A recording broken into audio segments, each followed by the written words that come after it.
ألا بذكر الله تطمئن القلوب۔ میں کہتا ہوں کہ کسی مسلمان کو کبھی حقیر نہیں سمجھنا چاہیے۔ میرے رات کے نبی نے کیا فرمایا کہ مسلمان تو کیا کافر کو بھی کافر نہ کہو اور مسلمان کو تو حقیر سمجھو ہی نہ۔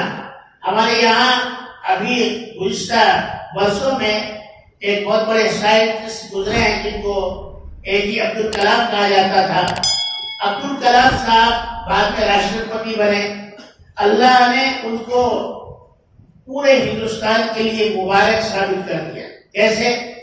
ایک مرتبہ دہلی سے پنجاب جانا تھا عبدالکلام صاحب راشٹرپتی جی کو، تو انٹیلیجنس نے پوچھا، آپ کی حفاظت کے دستے نے پوچھا، پولیس نے پوچھا کہ آپ نماز کہاں پڑھیں گے؟ انہوں نے کہا جہاں ٹائم ہو جائے گا وہاں پڑھیں گے، جہاں ٹائم ہو جائے گا وہاں نماز پڑھیں گے۔ اب دہلی سے پانی پت تک، لدھیانے تک جتنی مسجدیں مین روڈ پر تھی جو آپ غیر آباد تھی 50 سال 70 سال سے، ساری مسجدوں کو مہینے بھر سے کھول دیا گیا۔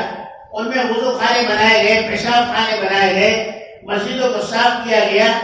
52 مسجدیں ایسی ہیں جن کو راشٹرپتی جی کے استقبال کی وجہ سے کھولا گیا، اور قانون یہ ہے جب ایک مسجد کھل گئی وہ دوبارہ بند نہیں ہوگی۔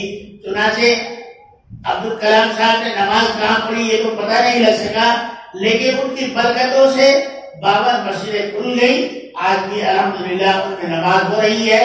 مسلمان کتنا بھی گیا گزرا ہو پھر بھی وہ مسلمان ہے، وہ اپنے دین کا حلف بردار ہے، وہ اپنے دین کی خیر خواہی کا جذبہ رکھتا ہے اور دین کی تکمیل چاہتا ہے، دین کی بھلائی چاہتا ہے۔ اس لیے کہا ہے کہ کسی کو حقیر نہیں سمجھنا چاہیے۔